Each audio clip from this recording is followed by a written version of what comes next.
دلاور حسین Chauhan advocate کی جانب سے عالم اسلام کو، تمام پاکستانیوں کو اور تمام دوستوں رشتہ داروں کو دل کی اتھاہ گہرائیوں سے عید کی ڈھیروں خوشیاں مبارک ہو۔ اللہ سے دعا کرتے ہیں اللہ تعالیٰ ایسی خوشیاں، ایسی عیدیں ہم سب کو ہزاروں دفعہ دیکھنی نصیب فرمائے۔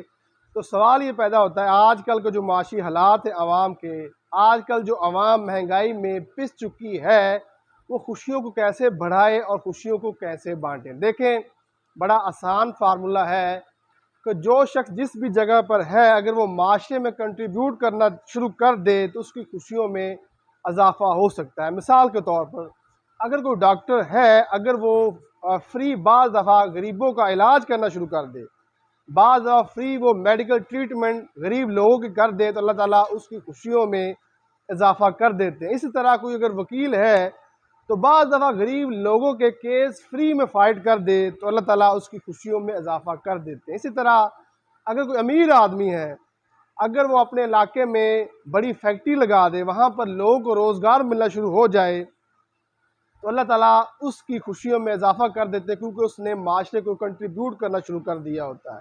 اسی طرح جو شخص جس بھی جگہ پر موجود ہے، اگر وہ معاشرے کو کنٹریبیوٹ کرنا شروع کر دے تو اللہ تعالیٰ اس کی خوشیوں میں اضافہ کر دیتا ہے۔ اگر کوئی شخص کچھ بھی نہیں کر سکتا تو وہ درخت ہی لگا دے، اگر کچھ بھی نہیں کر سکتا تو رستے سے پتھر ہی سائڈ پہ کر دے تو اللہ تعالیٰ اس کی خوشیوں میں اضافہ کر دیتے ہیں۔